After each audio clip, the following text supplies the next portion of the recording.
Euzu billahi mineşşeytanirracim. Bismillahirrahmanirrahim. Elhamdülillah ve salatu vesselamu ala Resulillah ve ala alihi ve sahbihi ve men vala ama ba'du. Hürmetli qarindoshlar, biz bugün ümmeti Muhammed biz namlıq söhbetimizden tekrar yüz görüştük. Yana söhbetimizin asasi mazmunu şu haqda davam qılıdı. Yani biz asla yo'qolmaymiz. Gerçi reallıqımız nəhayət echinishlik bolsumu, türlük suiqaslar bizni tarafdan urib bolsumu, her türlük hiyli mekirler bizning oldimizga to'saliqlarni keltirib olgan bolsumu, ammo biz asla ve asla yo'qolgudekmiz. Halbuki qo'limizda Allah subhanahu ve Taala'nın kitabı olan Kur'an tusa, Resulullah'ın 23 yıl hayatında ameli ko'rsatib qo'ygan hadislar tursa, biz nim deb yo'qolgudekmiz. Biz asla yo'qolmaymiz. Qur'oni Karimga qarasak, hadisga qarasak, necha o'nlagan, necha yuzlagan hadis, oyatlar bizga shunda bir xo'sh bishorat berib turadi. Ya'ni sizlar pat arada dunyoning oldiga o'tsizlar. Burunqi izzatinglarni qaytirib olasizlar. Bu dinni haqiqiy shaklda tushungan har qanday odam bu nuqtani tushunadi. Ama bu yerdeki bir mesele, şu münasebetlerini söz aralığına kıstırıp ötey, bu dinni haqiqiy tushunishda asli to'g'ri bo'lgan manbadan elish. Gerçi sözümüzden temiz olmasın ama kıstırıp koyuşunu to'g'ri topdi. Biz ko'p hollarda dinimizni etrafdagi uningdan yoki buningdan elavatimiz. Bir musulmon hayotida men musulmon deb yashaydi. Hayotida men Qur'on ummati deb yashaydi. Hayatida Peygamber Aleyhisselam'ın ummet deb yaşaydı. Kur'an'ı bir qitim o'qib bakmaydı. Hadis mening hayotimga nim deydi, buni qarab bakmaydı. Belki etrafdagi, o'zining atrofidagi ya dini alim nomida va yoki boshqa bu manbalardan oladi. Shu qarindoshlarimizga mushu munosabat bilan qilib oladigan bir tavsiyamiz. Etrafınlardaki işençilik alim ölümalar sizlerge Kur'an hadisini tushundirsin. Sizler dinni Kur'an hadisden elanlar. Kişilerinin eğizini emas. Çünkü adam qancha alim bo'lib ketsa, yaşagan muhiti, beşidin ötküzgen keçmişleri onunla ma'lum derecede ta'sir qiladi. Onun sizlerge din deb tushundirib qo'ygan ba'zi hukmları asli sap manbadagi din bilan o'xshamay qolib qolishi mumkin. O'zimizning gapiga kelaylik.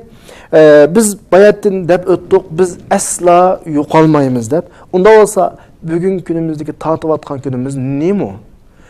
Bugun kunda ko'z oldimizda ko'rilib turilayotgan yo'qolib ketish xavfi nereden kelgan? Bu yerda Allah subhanahu va taoloning zimindagi o'zining mu'min bandalari bilan yeni bir tarafning o'tirdiki bir qonuniyatini tushunishimiz kerak qarindoshlar. O qonuniyat olsa almashtirish qonuniyati. Allah subhanahu va taolo kunlarni almashtirib turdi.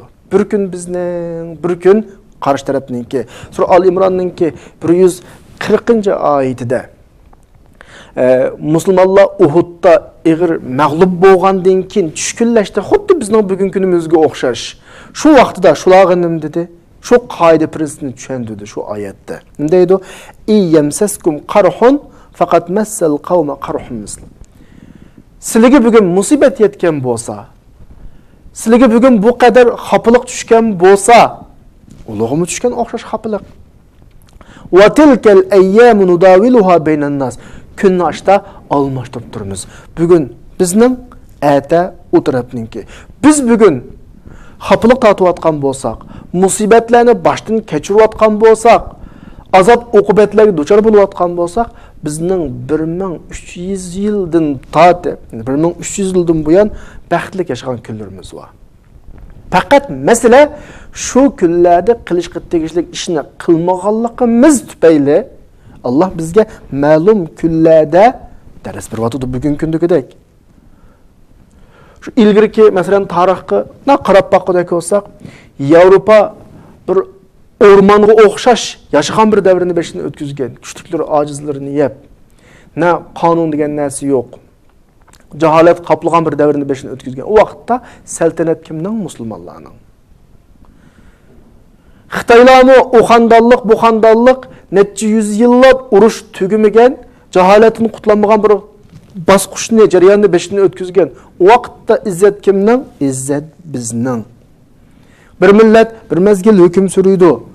Ondan keyin bir mezgil tushidi.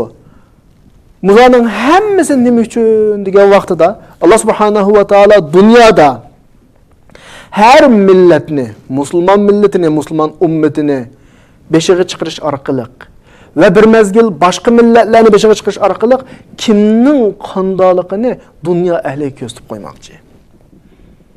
Bugungi kunda butun dunyoda voy paloni millat yaxshi, u millat mandanochi bizni qutquz deganlar bir mezgil dunyoning beshiga chiqadi. Shu vaqtida ularning abdi beshisi shu vaqtda ichiladi. Bu bir aynı bir iliq selishtirma bo'ladi. Musulmonlar dunyoda hukmronlik qilgan vaqtida dunyo qandoqdi? İnsaniyatlarga nimalarni qildi? Qandoq to'hpilarni qo'shdi? Endi bugun navbat boshqalarga kelib, boshqalar dunyoning oldiga chiqib, dunyoga yetakchilik qilayotgan vaqtda ahvol qanday bo'ldi? Kimlarning qinini sumirdi? Kimlarning boyliqlarini bulan talon-taroj qildi? Buni Alloh subhanahu va taolo oydinlashtirish uchun shu dunyoda almashtirib turdi. Ba'zida uni, ba'zida buni. Tarix qarab bakınlar, Müslümanlar ne güvasa 1400 yıl tarixida u yana avad qildi. U yana xalqini sömürmedi, bayliqlarını bulan taraj qilmadi. Bugun kundagi dunyoning xo'jayinligi qarab bakınlar. Yani jo'qidagi pul tugab qolsa bir davlat urush ochadi. U davlatning nefit yoki oltinlarini ko'zlab yoki qurol setishni ko'zlab. Va boshqalarmi shu. Boshqalar umid qilib ketgan cho'nglar dunyoga cho'ng olsa, cho'qqum ularni abdi beşisini açılan bir ko'rinishni ko'ramiz. Bu bir qonuniyat. Tarix qarab baqsak, Rum imperiyasidagi büyük saltanat yaratganlar. Nerede bugün? Şu quruq bina, quruq do'nglik, hammasi asabi atiq shaklda qilib qiliqliq. Grek madaniyati nerede bugün? Quruq falsafasi, butxonlardan boshqa hech nima qilib qolmaqliq. Parislar, Persiya imperiyasi deb atalgan imperiyalar nerede bugün? Hiç nima qilmoqliq ulardan bugungi kunda. Şu dunyoda saltanat surgan fir'avnlar nerede? Şu al-ihram yo boshqa har xil qabrlardan boshqa narsa qilib qolmoqliq. Demak, eng yaqingi tarixda o'tgan tatarlar, dunyoning ko'p qismini egallab olgan tatarlar. Nerede bugün shularning qo'shinlari? Ya'ni Mong'ollar deymiz. Arablar tatar deb ataydi. Mong'ollar nerede shularning bugun qo'shinlari? Ularning hech qanday ta'siri yo'q. Kun patmas davlat degan Britaniya imperiyasininki nerede kaldı şu saltanati? Bugungi kunda boshqalarga allab yashayotdi masalan. Amerikaning keynidan mengaotdi masalan. O'z vaqtidagi Char Rossiya deymiz, Sovet deymiz. Nerede kaldı bugün? Kichik Rossiya olab yashayotdi bugün. Demak, hammasi bir mahal saltanat surgandan keyin dunyo bularning qandoqligini bilgandan keyin bir-birlab tushdi. Fama bakata alayhimus samau wal ard wa ma kanu muzir. Yani Allah subhanahu wa taala shunda bir qonuniyatni belgilagan kezimda ummatlar navbatilan hukm suriydi. Ammo ummatlar navbatilan hukm surib, hammasining abdi basirishi echilib, kim zolim, kim adil oydinlashib bo'lgandan keyingi qonuniyat nima desa, zolimlar mutlaq tugaydi. Xuddi men bayatni tilga olgan dunyo tarixida büyük madaniyatlarni yaratgan, büyük saltanatlarni qurgan, dunyoning ko'p qismini boshqurdik. Biz qudratsiz, tangdasiz kuch deb o'ziga ishongan büyük imperiyalardan hech nima qolmagandek mutlaq qonuniyat shuki, bular vayron bo'ladi. Buningga ishonish kerak ma qonuniyatga. Falan tajida li sunnatillahi tabdila va lan tajida li sunnatillahi tahwila. Çokum bu qonuniyat. Bununla mutlaq ishonish kerak. Unda olsa har qanday millat ashta bir mezgil davri surib, bir mezgil saltanat surib yo'qoldi ekan islom ummati shu. Dunyoda bütün ummatlarga o'xshamaydigan bir qonuniyat mana bizning qonuniyat. Biz islom ummatining qonuniyati. U olsa-mu islom ummati asla va asla yo'qolmaydi. Bu qonuniyatni tushunish kerak. Bayatman nurg'un dünyada yaşap ötken büyük milletlerinin ismini tilgap öttüm. Şular bilan hammasi musulmonlar zamandaş yaşaqlıq yoki musulmonlar onun oldida yoki keynida yaşaqlıq. Bugungi kunga qarab baqayli, ta hozirga qadar musulmonlar bor, ammo ulardan asar yo'q. Fir'avnlar nada qayta takrorlay. Rum imperiyasi nerede? Şu Mongollar nerede? Şu tilga olsak, imperiyalar var dünyada, kudretli devletler var. Nerede şular? Hiç kayısı yok. Ama Müslümanlar var. Ama İslam ümmeti var. Yani bıraktım tekrarlayı. Allah'ın zimindeki kanuniyeti şu ki, bütün ümmetler, bütün milletler yok oldu. Zulüm kılıdı, yok oldu. Çünkü adil bulanmaydı olar. Onların vücudaki singen tabiat adil bulanmazlık. Ve yeni bir kanuniyet şu ki, İslam ümmeti tamamen ulağı okşamaydıgan bir kanuniyet ki, o olsa mu İslam ümmeti bütün ümmetler, bütün milletler düşkendiğin kin, çökkendin kin kayıp kalılan İslam ümmeti oldu. Tamam, bir mezgil acizleşi mümkün. Bir mezgil yıkılışı mümkün. Ama İslam ümmeti yıkılgan yerden orundan durdu. Acizlaşkan yerden kaytıdan güçlünüdü. Bir mezgil harlıkka tatip kılışı mümkün. Aş harlık tatipkan yerden özünün izzetini tapıdı. Nimişka. Ben bunu nimiga asasında şuna dayıma karandaşlar. Nim için İslam ümmeti başka ümmetke okşaş yok almaydı. Nim için başkalar yok oldu. Çünkü delilim şu. Kur'an'da İslam ümmetini bütün ümmetlerge şahit kıb belgiledi.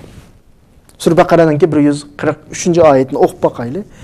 وَكَذَٰلِكَ جَعَلْنَاكُمْ أُمَّةً وَسَتًا لِتَكُونُوا شُهَدَاءَ عَلَى النَّاسِ وَيَكُونَ الرَّسُولُ عَلَيْكُمْ شَهِيدًا. Yani ayetin mezmunu şu. Sizleri en yaxşı ümmet kıldık. Sizler bütün ümmet kişilerge davatıda Kur'an'a, kişilerge şahit oluslar davatıda. Endi bu şahit degen nem degen gep, guvaçı degen nem degen gep. Biz muşunalık normal özümüzden düşüncesi boyunca bir düşünüp bakaylı. Bir vaka yüz bergen bolsa bu vakanın bir guvaçısı var. Muşu guvaçı vakanın tafsilatını sözlep guvala kurdu. Endi bu guvaçı buluş için nem buluş gerekti? Vakanın baş ayığıdan buluş gerek. Vakanın beşidin tatıp ayığıca şu vaka yüz bergen cayga şahit oluş gerek. Bu şahitnin şerti. Başka guvalık bir işin tafsilatını biliş gerek. Endi biz ümmeti Muhammediye bütün kişilerge guvaçı kılındık diyen gep biz dünyada baştan ahire mevcut yaşayımız. Bizden ilgili ötken ümmetlerge Kur'an'ın guvalık olan guvalık birimiz. Ama İslam ümmeti zamanı geldi. Ümmeti Muhammediye'ninki devri başlandı. Ta kıyametki kadar yüz bergen bütün işlağa biz şahit olumuz. Bizning Kur'an'daki sizler şahit sizler degen bu vazifeni ada qilishimiz uchun mevcut turishimiz kerak. Şu berde şu noktada işin iş gerek. Biz asla ve asla qanday qilmaymiz, yok olmaymiz. Madem zimin bo'lib turdi ekan. Hayat bo'lib turdi ekan. Quyosh osmon bilan parlaydi ekan, İslam ümmeti bu ziminning ustida yashaydi. Chunki bu ümmetning xarakteri en ahirki vazifeni üstüge ağam bir xarakteri var. Vazifesi bu. Allah'ın özünün halkı demekçi olan en ahirki sözünü bu ümmet üstüge eliğilik. Peygamber aleyhisselam'dan keyin qaytib peygamber kelmeydi. İslam'dan keyin qaysi risalet kelmeydi. Bu İslam'ni, bu risaletni, bu peygamberlik mirasını bu ümmet kıyametki kadar Allah'ın halkıga yetkizdi. Çünkü bu ümmet insaniyet tarixida birden bir ümmet ki başkalarga bedelsiz kurbanlık kurduğu ümmet. Bu ümmetin karakteri bu. Dünyada bunda ümmet yok. Misli yok bunda ümmetninki. Başkalardan pul elip emes, hatta pul serip turup uygutudu bu dini. Başkalarının baxti üçün özünün melini, cenini kurbanlık kurdu bu ümmet. Başkalarının saadeti üçün hayatını sərf qıldı bu ümmet. Dünyada İslam ümmetinin başka yukarı diğer işlerini kıldığın qaysı ümmet var? Başkalarının saadeti üçün özünün bütün hayatını sərf qıldığın İslam ümmetinin başka ikinci bir ümmetin qaysı ümmet var? Görüyorsunuz. Başka ümmetlerinin hemmesi bir yerge barıdı, yerge ma'lum bir milletle uçuruşudu. Maqsadi küzi şu ümmetinin baylığıda. Şu ümmetinin ziminide, şu ümmetinin ehlini öldürüş, şu ümmetinin, şu milletinin ki milli kimligini atmalasiya qilish. Bu düşmanning xarakteri. Bu boshqa millatning xarakteri. Ammo islom ummati dal aksi. Chunki islom ummati bu zaminga kishilarni kufr va zalolatning jahannamidan iymon va hidoyatning jannatiga chiqarish uchun o'z jinini atab kelgan ummat. Bu ifodani Rabi' ibn Amir radhiyallohu anhu bir jang maydonida bunda bir tasvirlaydi. Qisqacha qilib sizlar kim degan savolga javob berib, sizlar qanday odamlarsizlar? Nima ish keldinglar bu yerga? Bir tushundu o'zingni degan vaqtida qisqagina tushundirdi. Nima deydi?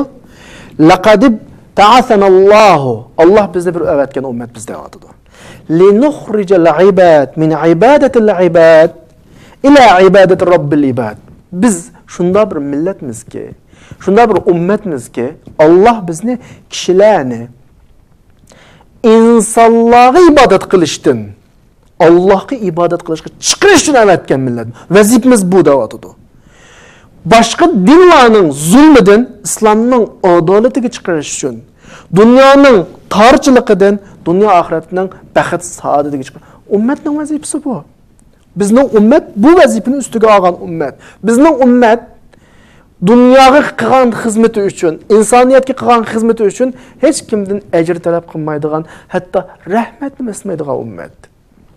Manda ummat o'g'a ekan, bu ummat zaminning egisi ummat. No'g'anda zamin yo'qolmoqcha biz yo'qolmaymiz. Biz yo'qoldik degan gap, zamin yo'qoldi degan gap. Shunga bu nuqtaga to'liq ishonishing kerak, chunki oyatda aniq deyilindi: "Kuntum xayra ummatin ukhrijat lin-nas, ta'muruna bil ma'ruf va tanhauna 'anil munkar va tu'minuna billah." Bizning vazifamiz bu. Islom ummatining xarakteri tabiiyda bu bo'lgan ekan, biz nima uchun tushkunlashimiz, nima uchun kelgusimizdan ansiraymiz? Nima uchun o'zimizning vazifasini unutib, shaxsiy kishilik hayot peshiga tushimiz?